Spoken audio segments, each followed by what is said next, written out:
안녕하십니까? 오늘은 또다시 돌들이 소리 지르는 그 소리를 함께 듣기로 하겠습니다. 오늘의 제목은 다윗 왕은 실존한 인물인가 가공의 인물인가 하는 제목입니다. 쉽게 말해서 다윗이 진짜인가 가짜인가 하는 것입니다. 여러분, 이러한 질문을 던지면 무슨 그런 망령된 소리를 하느냐고 할지 모르겠습니다만은 우리는 당연한 것으로 역사적 사실로 확실한 존재로 이해하고 믿고 있는 다윗 왕에 대하여 그렇지 않다고 생각하는 많은 학자들이 있습니다. 오늘 그들을 대항하여 돌들이 어떤 소리를 지르는지를 함께 연구해 보겠습니다. 다윗 왕은 과연 가공의 인물일까? 구약에는 다윗이라는 이름이 1064번 언급되어 있고 신약에도 61번 언급되어서 도합 1125번이나 언급되고 수많은 시를 쓴 시인이요, 유대인의 영원한 왕이요 자랑스러운 조상이며 예수 그리스도의 직계 조상 할아버지가 되시고 또 그 거인 골리앗을 물매 한 방으로 처치한 젊은 용사였고 요나단의 막역한 친구로서 청사에 빛나는 우정의 주인공인 다윗. 이 다윗에 대한 이야기를 함께 우리가 공부하겠습니다. 이제 이 당시 역사로 좀 거슬러 올라가면 이스라엘의 첫 임금인 사울이 몇 가지 실수로 말미암아 하나님의 버림을 받습니다. 더 이상 왕이 되지 못하게 선언을 하셨습니다. 이러한 선언을 들은 그 당시의 종교 지도자 제사장인 사무엘은 큰 근심에 빠져서 이 사울 왕에 대하여 매우 안타까운 마음을 가지고 있을 때에 하나님께서 이 사무엘에게 나타나셔서 이렇게 말씀하십니다. 우리가 함께 성경을 펴시면 사무엘상 16장 1절로부터 함께 좀 보겠습니다. 사무엘상 16장 1절. 여호와께서 사무엘에게 이르시되 내가 이미 사울을 버려 이스라엘 왕이 되지 못하게 하였거늘 네가 그를 위하여 언제까지 슬퍼하겠느냐? 너는 기름을 뿔에 채워가지고 가라. 내가 너를 베들레헴 사람 이새에게로 보내리니 이는 내가 그 아들 중에서 한 왕을 미리 선택하였습니다. 사무엘이 가로되 내가 어찌 갈 수 있으리까? 사울이 들으면 나를 죽이리다. 여호와께서 가라사대 너는 암송아지를 끌고 가서 말하기를 내가 여호와께 제사를 드리러 왔다 하고 이새를 제사에 청하라. 내가 너의 행할 일을 가르치리니 내가 네게 알게 하는 자에게 나를 위하여 기름을 부을지니라. 왕을 이미 하나님이 선택하셨는데 그 사람이 누구인지 가르쳐 주겠다고 하면서 사무엘을 이새의 집안에 보냅니다. 그래서 갔습니다. 갔더니 사무엘이 하나님의 말씀대로 베들레헴 이새의 집에 가니까 거기에 있던 성읍 장로들이 제사장이 오니까 좀 근심스러워졌고 떨었습니다. 뭐하러 왔나?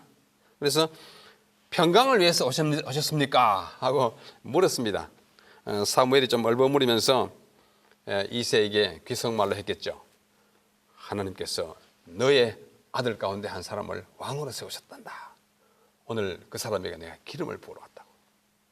이렇게 말씀하자 이새는 정말 영광스럽기도 하고 하나님의 명령인지라 두렵고 떨리는 마음으로 집안에 있는 아들 7을 사무엘 앞에 한 사람씩 이제 지나가게 합니다. 맨 맏아들이라고 생각되는 엘리압, 그 다음에 아비나답, 삼마 이런 아들들을 쭉 지나가게 하는데 사무엘이 보기에는 그 중에 아주 그럴듯한 모습을 한 아들도 있습니다. 인물이 잘생기고 제 정도 되면 왕이 될 수 있겠다라고 하는데 하나님께서는 번번이 No, 아니다. 얘도 아니다 합니다. 그래서 사무엘이 좀 갸우뚱했어요. 그때 하나님께서 이렇게 말씀하십니다. 사람은 외모를 보거니와 나 여호와는 중심을 보느니라. 사무엘상 16장 7절의 말씀입니다. 그래서 이 7 형제가 다 하나님의 선택함을 받지 못했던 것을 확인한 다음에 사무엘이 이새에게 물었습니다. 네 아들들이 다 여기 있느냐 하니까 이새가 말하기를 아직 말째 8번째 말째가 내게 있는데 그는 저기 양을 치러 들에 나갔다 이렇게 대답을 합니다.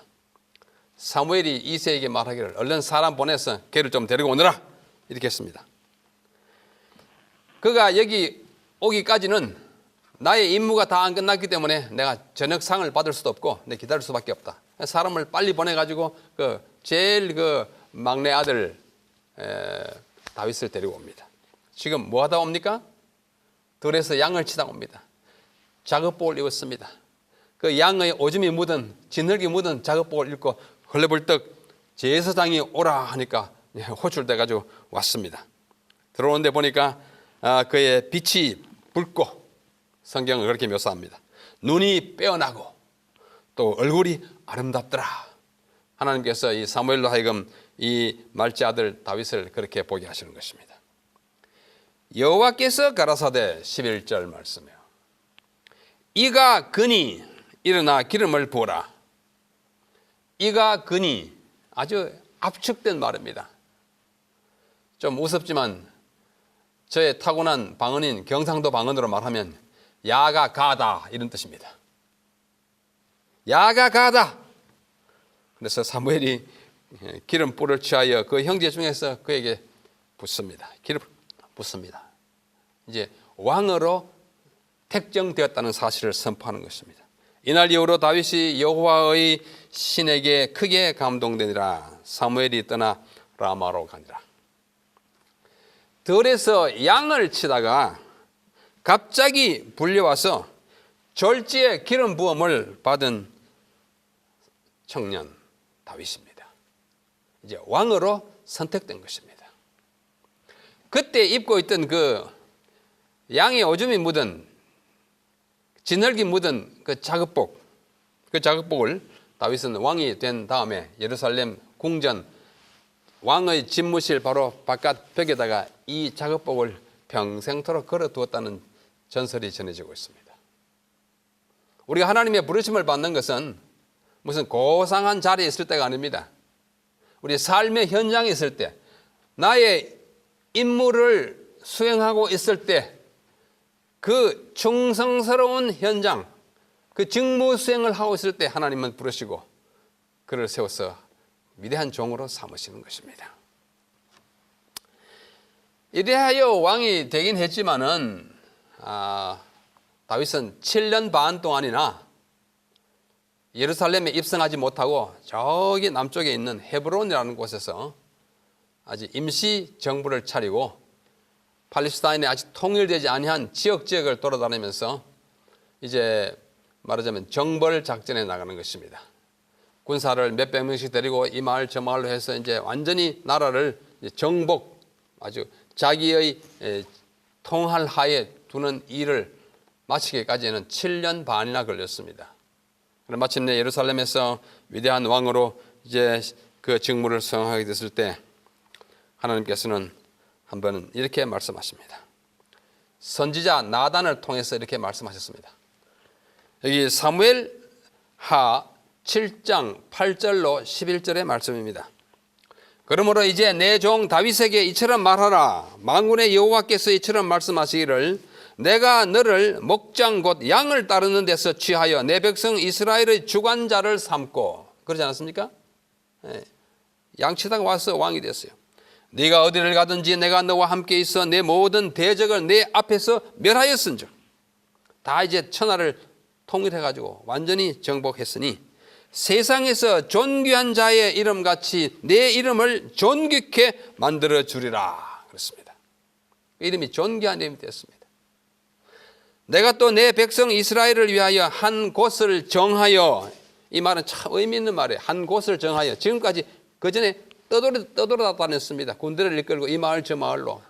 왜? 아직 안정된 국가를 건설하지 못했기 때문입니다. 이제는 한 곳을 정하여 저희를 심고 붙박이 사람으로 정착하게 하고 저희로 자기 곳에 거하여 다시 옮기지 않게 하며 악한 이유로 전과 같이 저희를 해하지 못하게 하여 전에 내가 사사를 명하여 내 백성 이스라엘을 다스리던 때와 같지 않게 하고 너를 모든 대적에게서 벗어나 평안케 하리라. 이제 국태민안하게 하겠다고 하나님이 선언하시는 것입니다. 계속해서 여호와께서 또 내게 이르노니 여호와가 너를 위하여 집을 짓고 이 집이라는 것은 가옥을 뜻하는 것이 아닙니다. 가문을 말하는 것입니다. 왕가 가짜가 집 가짜 아닙니까? 집을 짓고 내가 하나의 가문을 세우고 네 수하니 차서 내 조상들과 함께 잘 때 네가 죽으면 내가 네 몸에서 날 자식을 네 뒤에 세워 그 나라를 견고케 하리라. 나라가 견고하게 될 것을 다윗에게 약속으로 예언하십니다. 저는 네 몸에서 날 자식은 후에 솔로몬이죠. 내 이름을 위하여 집을 건축할 것이요 성전을 건축할 것이요 나는 그 나라 위를 왕위를 보좌를 영원히 견고케 하리라. 나는 그 아비가 되고 그는 내 아들이 되리니 저가 만일 죄를 범하면 내가 사람 막대기와 인생 채찍으로 징계하려니와 내가 네 앞에서 패한 사울에게서 내 은총을 빼앗은 것 같이 그에게서는 은총을 빼앗지 않겠다고 약속하십니다. 잘못하면 매질은 하겠지만 사울처럼 완전히 버리지는 않겠다고 약속하시는 하나님의 은혜로운 약속이 있습니다. 내 집과 내 가문과 왕가와 내 나라 유다 나라와 그러니까 내 앞에서 영원히 보존되고 내 위 왕위가 영원히 견고하리라 하셨다 하라. 나단이 이 모든 말씀을 다윗에게 가서 전했습니다. 이것을 우리는 다윗 언약이라고 이렇게 말씀합니다. 하나님께서 약속하신 것입니다. 이 다윗 언약의 내용은 무엇인가 하니 존귀한 자의 이름같이 내 이름을 존귀하겠다. 그 이름이 존귀하게 돼서 성경에 개인 이름으로서 가장 많이 언급된 사람이 된 것입니다. 다윗이요 1125회나 성경에 기록됐어요. 그리고 오늘날 서양에 가면 한국에도 있습니다만 다윗이라는 이름을 가진 개인이 수천 명, 수만 명 됩니다.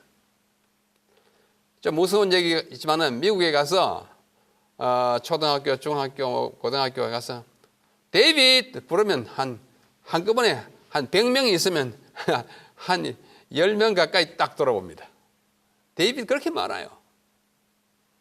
존귀한 이름이기 때문에 그 이름을 따서 자기 자녀들에게 준 사람이 참 많은 것입니다. 이스라엘을 위하여 한 곳을 정하고 대적에게서 벗어나 평강을 누리고 네 몸에서 날짜가 나라를 견고케 하고 내 이름을 위하여 성전을 건축하고 그 왕위를 영원히라는 말 세 번 반복합니다. 이런 위대한 약속을 한 우리 주님의 언약이 다윗을 통해서 이루어지게 되는 것입니다. 자, 여기 성경 각 책에 다윗이란 말이 얼마나 자주 언급되는지 룻기에 2번 처음 나옵니다. 사무엘 상에 288회, 사무엘 하에 271회. 물론 그때 다윗이 주로 활동하던 시기 때문에 그렇습니다. 열왕기상 79회, 열왕기하 18회, 역대상 183회 등등. 또 신약에 오면 마태복음에 17회, 누가복음에 13회, 사도행전에 13회, 이렇게 해서 총 1125회나 언급되는 위대한 인물, 존귀한 이름이 된 것입니다. 이상과 같은 약속을 하나님께서는 다윗에게 아무런 조건 없이 주셨습니다. 다윗에게 주어진 언약이 하나님의 일방적이고 무조건적인 언약임을 보여줍니다. 네가 만약 이렇게 하면 내가 이렇게 하겠다. 아니에요. 나는 너를 통해서 내 나라를 이렇게 하겠다 선언하시는 것입니다. 이와 같이 아주 혁혁한 공적을 이루고 나라를 새롭게 세운 다윗, 이 다윗이 과연 가공의 인물인가? 문학과 음악과 무술에 능하던 팔방미인, 모든 유대인뿐만 아니라 많은 기독교인들이 정말 흠모하는 인물 다윗. 시편에 있는 시들 가운데 약 절반을 쓴 시인이요, 금은고를 타던 음악가, 그리고 그의 아들 압살롬, 페루나입니다. 사실 그 망나니 같은 아들의 행패에 대하여 한없는 사랑, 부성애로 그를 참아주고 피해주고, 그가 죽었을 때 압살롬아, 압살롬아, 내가 너를 위해서 내가 죽었다면 좋을 뻔했다고 하는 그 부성애를, 한없는 부성애를 표현했던 그 다윗. 그러면서도 목욕하는 여인을 보고 마음이 동하여 그와 불의의 관계를 맺고 그 여자의 남편을 고의로 전사시키고, 이러한 정말 인간으로서는 해서는 안 될 일을 저지른 참으로 인간적인 한 남자. 성경에는 그의 공과 과가 다 기록되어 있는 이 인물이 과연 정말 엉터리 같은 허위일까? 여기 몇 개의 그림을 제가 보여드리겠습니다. 먼저 다윗의 그 장군의 모습을 한 이 아주 무사 다윗을 조각가가 만들어내는 것입니다. 로마에 있는 마치오레, 산타 마리아 마치오레라고 하는 곳에 있는 성당에 있는 조각 작품입니다.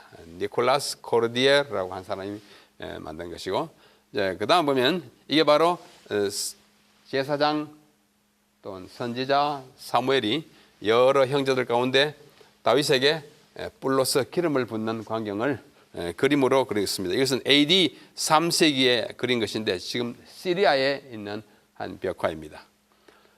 이거는 다윗이 검은고를, 이게 검은고 모양은 좀 다릅니다만은 현악기를 타는 모습을 그림으로 그린 것이고, 이것은 지금도 여러분들이 예루살렘을 방문하시면 거기에 남쪽 서쪽에 있는 산이 있습니다. 그 산이 지금은 산 모양으로 보이지 않지만 시온산 그 들어가는 입구에 걸레에 만들어 놓은 다윗이 검은고를 타는 모습의 조상입니다. 그 다음에 이것은 골리앗을 이렇게 물매로 쳐서 쓰러뜨리는 장면이고, 그런 다음에 달려가서 골리앗을 이렇게 처치하는 용사 다윗의 이 아름다운 모습입니다. 그림으로 그린 거죠. 이거는 이제 밧세바라고 하는 여인에 대하여 다윗이 나쁜 생각을 품고 할 때의 장면을 그림으로 그린 것입니다. 이것은 오늘날 있는 예루살렘 그 남쪽에 있는 그 시온산에 마가의 다락방이라고 하는 다락방이 있습니다. 위치는 아마 그 장소라고 생각합니다만은 옛날 집은 아니고, 다락방 바로 그 인접한 건물 2층에 있는 다윗의 기념묘입니다. 여기 보면 다윗 멜렉 이스라엘, 이스라엘의 왕 다윗의 무덤이다, 이렇게 묘다 이렇게 하는데, 진짜 그 안에 뭐 시신이 있는 그런 묘는 아니고 기념묘로 있는 것입니다. 자, 이러한 다윗을 가공의 인물이라고 하는 사람이 있습니다. 다윗은 실제 인물이 아니다. 혹시 그가 존재했다 하더라도 성경에 제시된 그런 위대한 왕이 아니라 저기 어느 산촌의 촌장 정도의 지도자였을 것이다.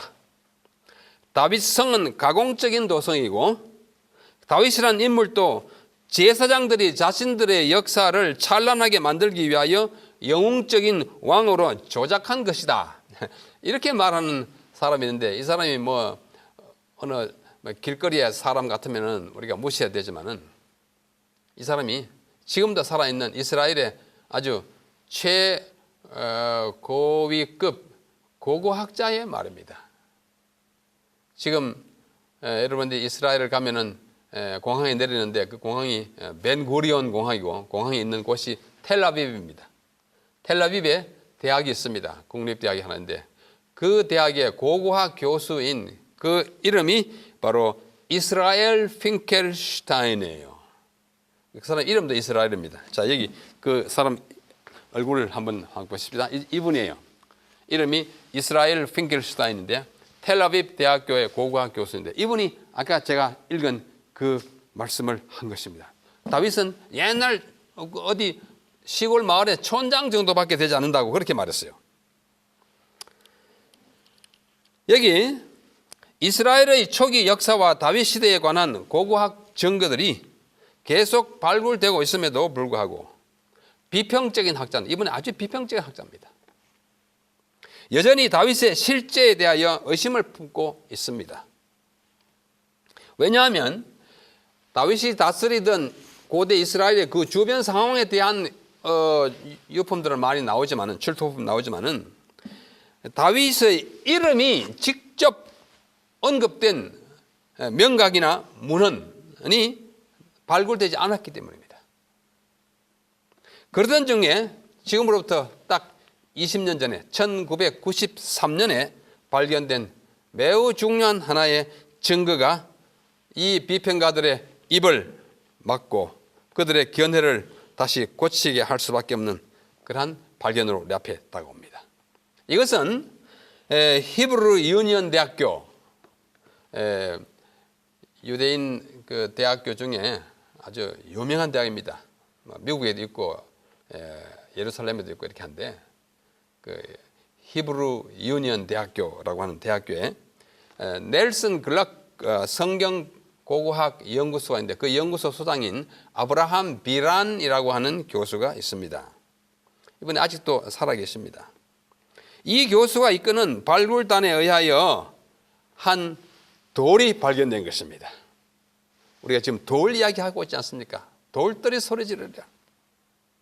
이것이 출토된 장소는 북방 이스라엘 지역의 북요단강, 요단강이 남요단강과 북요단강 두 개, 이렇게 갈릴리 호수로 위에서 들어가는 것은 북요단강이고, 거기서 남쪽에 내려가지고 사해로 들어가는 것은 하요단강인데, 보통 하요단강을 우리가 요단강이라 그럽니다.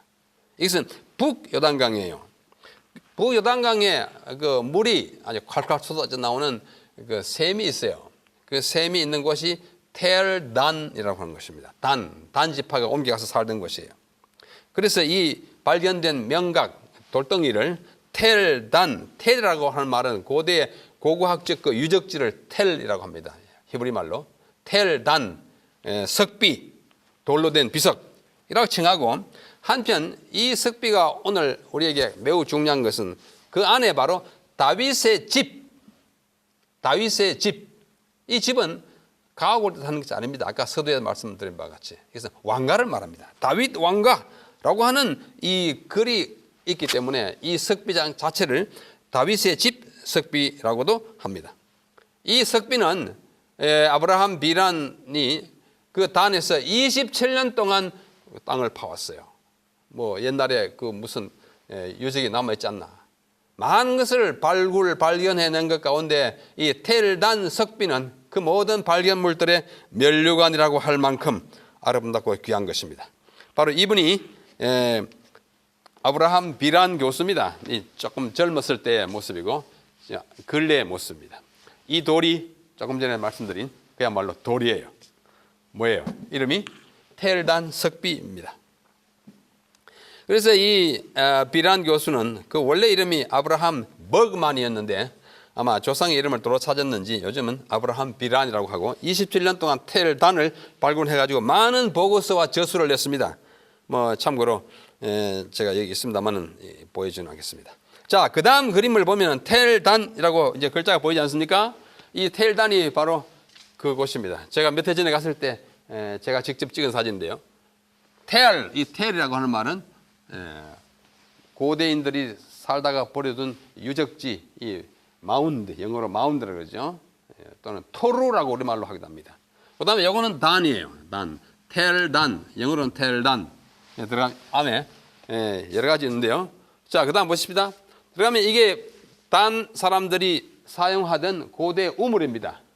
고대 우물은 우리가 얼마 전까지만 해도 우리 시골에 있던 우물과 거의 같은 것이고, 바로 요 위에 있는 요 부분이 제단이 있던 곳입니다. 이제 그 다음 그림을 보면 제단이 좀 분명히 나오죠. 제단이 있던 곳을 철물로 이렇게 생겼다라고 보이게 되어 있습니다.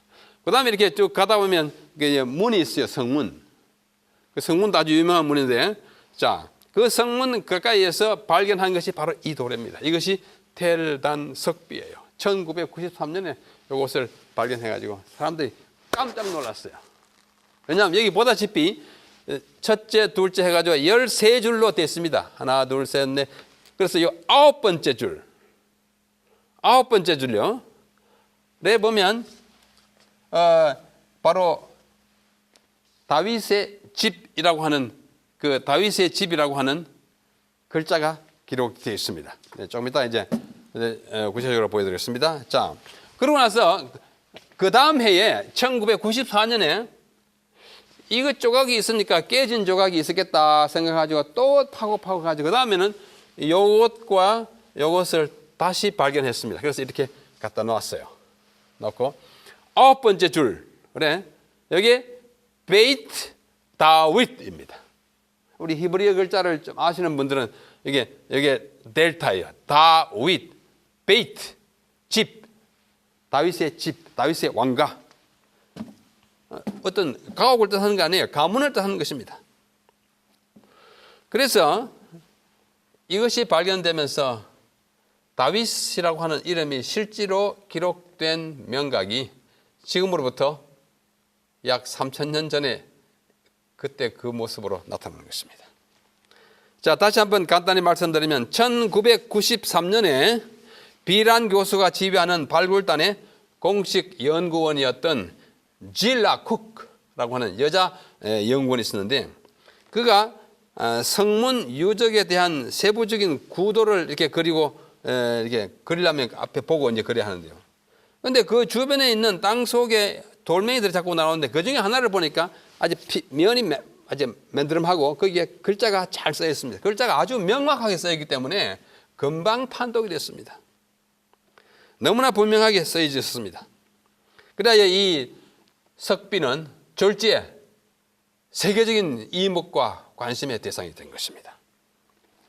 비란은 사람들이 이 석비를 고의적으로 깨뜨려서 성문을 짓는데 사용한 것으로 판단하고 이것이 처음에는 온전하게 있었는데 깨가지고 문을 짓는데 사용됐으면 다른 부분도 있었겠다 해가지고 계속해서 파가지고 그 다음에 1994년에 2개의 작은 덩어리를 더 발견하게 되었고 마침내 그것은 우리 앞에 위대한 목소리를 발하는 돌로 나타났습니다.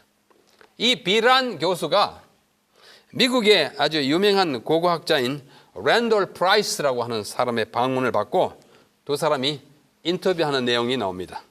이것은 랜돌 프라이스라고 하는 사람이 쓴 책 돌들이 소리 지르라. 그 책 제목도 돌들이 소리 지르라예요. 그 책에다가 소개한 이 비란 교수와 이 프라이스 교수의 그 대화 내용입니다. 지금 그림은 이 두 교수가 이제 텔단 석비를 가운데 두고 지금 대화를 나눕니다. 이분이 비란 교수이고 히브루 유니안 대학교, 이분이 미국의 고고학자 랜돌 프라이스인데요. 가운데 놓고 이렇게 하는데, 자, 이 대화 가운데서 비란 교수가 한 말씀입니다. 저는 그 프라이스 교수의 책에서 직접 이제 번역한 것입니다. 비란 교수의 말씀이에요. BC 9세기 말에 다윗은 BC 10세기 인물입니다. 아시죠? BC 그러니까 다윗으로부터 한 100년밖에 안 되는 그 어떤 시점에 8세기 초로 넘어오면서 한 건축된 성벽에서 우리는 아람어로 된 명각 하나를 발견하게 되었습니다. 프라이스 교수가 하는 말이에요. 거기에 적힌 글은 이스라엘인과 아람이라는 말은 그 이스라엘 바로 북쪽에 있던 다메섹을 수도로 하던 그 수리아 일대를 아람이라고 했습니다. 이 이스라엘과 아람인 사이에 싸움이 여러 번 주고받았어요. 이런 싸움은 성경에서 우리가 아는 바대로 이 시기에 끊임없이 계속된 것이었습니다. 이 돌 조각에 기록된 내용을 보면 다메섹의 왕 벤 하닷이 승리를 거둔 것이 확실하게 나타나 있습니다. 그는 어떤 사람을 죽였고 죄수들과 마병들을 잡아왔습니다. 그러나 참으로 놀라운 일은 그가 다윗의 집이 이스라엘의 왕을 패배시켰음을 기록하고 있어요. 이래야 다윗 왕 시대로부터 약 150년밖에 안 되는 그 무렵에 아람어로 기록, 아까는 히브리어이긴 하지만 히브리어와 아람어는 아주 형제 언어인 거 여러분들 아시죠? 그러니까 히브리어나 아람어나 문자는 같아요. 그래서 이 아람어 명각에서 다윗의 집이라는 말이 언급된 것이 나왔어요 하고 이제 증언을 하는 것입니다. 그 다음에 또 다른 2개의 조각을 발견해가지고 갖다 이렇게 완성시킴으로 완전하게 완성은 아니지만 있는 걸 다 갖다 놓음으로써 그 당시의 왕들의 이름이 우리에게 나타나게 됐는데, 여기에 언급된 왕의 이름이 뭐냐면 아합의 아들인 요람이에요. 요람. 성경에 자주 언급됩니다. 요람. 또 다윗 집의 왕은 누구냐 하면 아하시아입니다. 아하시아와 요람 사이에 있었던 성경상의 그 관계를 이 돌비가 그대로 반영하고 있는 것입니다. 여기서 그가 말하기를, 감격스러운 것은 성경이 소상하게 말하고 있는 역사적 사건들을 언급하는 역사적 석비를 처음으로 가지게 된 것입니다. 다윗 이름이 적혀 있는 것으로서. 다윗이 살았으면 무슨 증거가 있을 거 아니야. 무슨 돌에 다윗이라는 이름이 적혀 있을 거 아니냐. 그래야 믿지. 그렇게 말하던 핑켈슈타인 같은 사람이 이제는 더 이상 말할 수 없게 되었습니다. 비라는 더욱 정확하게 이 명각의 연대를 언제로 보는가 하니, 아람의 그 왕위를 찬탈한 하사엘의 시대에 매기고 있습니다. 이 하사엘은 이 석비를 만들었다가 나중에 그것이 이제 다른 용도로 이제 전용된 것으로 보입니다. 하사엘이 그의 통치 기간 동안에 이스라엘과의 전쟁을 끊임없이 했습니다. 성경 역사에서 그는 이스라엘의 가장 잔인한 원수들 중에 하나로 기록되었습니다. 열왕기하 8장 7절로 15절에 그의 기사가 나와 있습니다.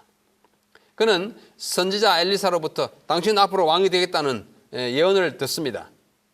그것을 축하하는 뜻으로 한 것이 아니라 당신 앞으로 왕이 돼가지고 끔찍한 일을 많이 저지르겠다는 식으로 이야기를 듣고 진짜 왕이 되는 것입니다.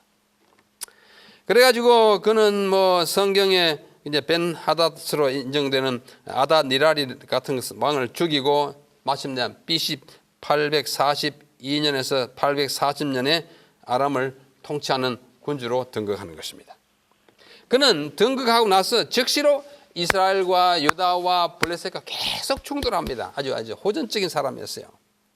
성경은 그가 이스라엘의 군대를 크게 쳤다고 말합니다. 이스라엘과 블레셋을 봉신국, 신학 나라로 삼았고, 또 유다도 동일한 운명을 감당했던 것으로 보입니다. 이 모든 것이 열왕기하 10장, 11장, 12장에 기록된 것이에요. 비라는 다윗의 집 석비, 아까 말한 이 텔단 석비가 바로 이 하사엘 왕이 그와 같은 행위들을 기념하기 위하여 세운 기념비였던 것으로 생각합니다. 그렇다면 그것은 하사엘의 치세 후 아마 후반기가 되는 것으로 생각이 됩니다. 자, 이제는 다시 그 그림을 하나 더 보겠습니다. 아까 본 그림이지만은 바로 이 부분이에요. 여기 이렇게 베이스예요. 베이스는 두 번째 글자 이렇게 생겨요. 그 다음에 이렇게 생긴 거는 요드예요.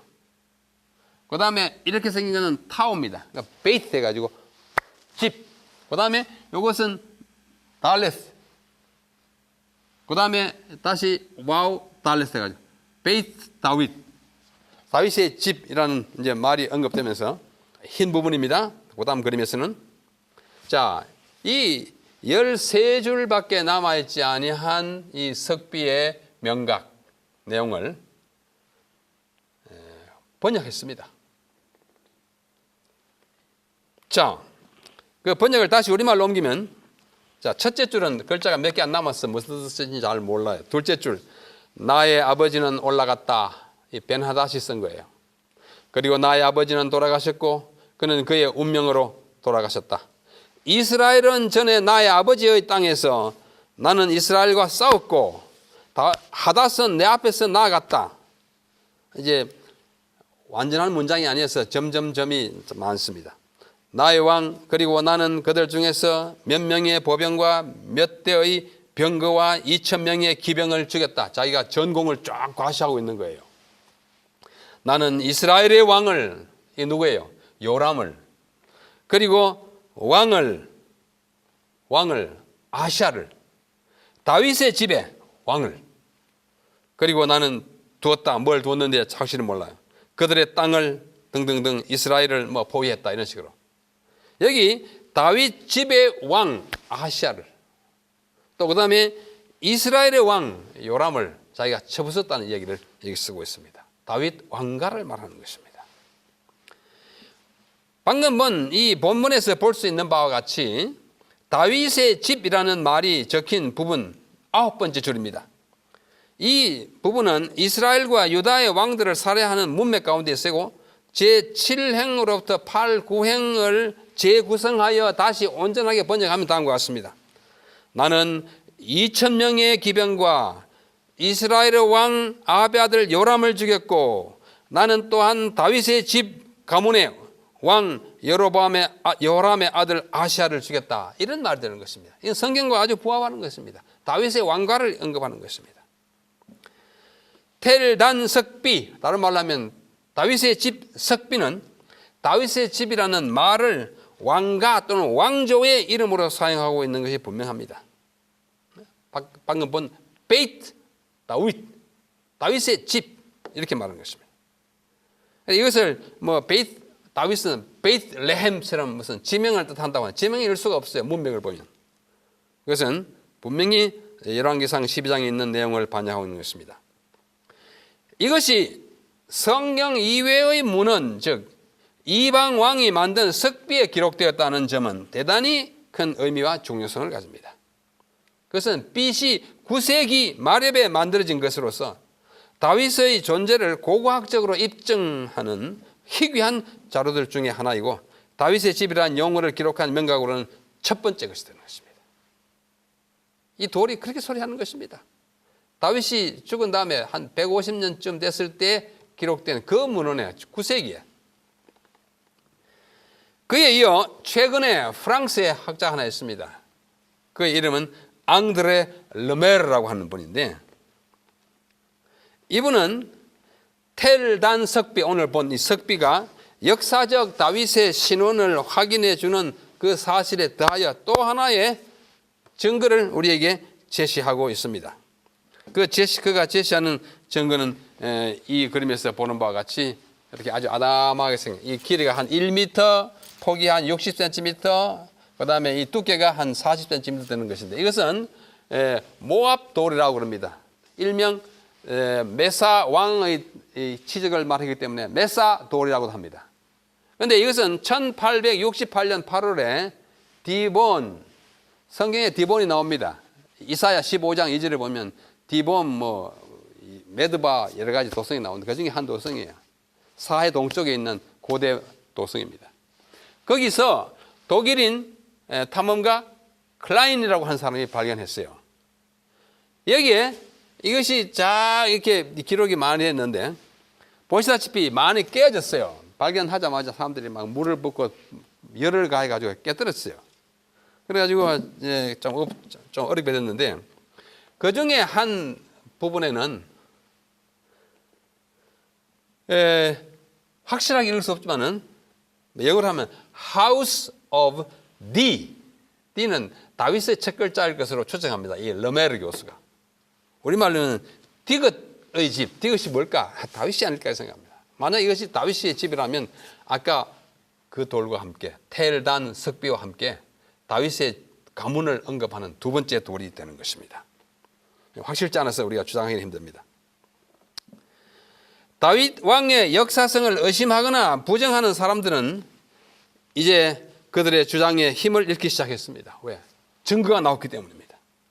고고학의 삽과 호미가 옛 다윗성의 유적을 깊이 파고 들어가면 들어갈수록 더욱 확실하고 더욱 구체적인 증거들이 나타날 것입니다.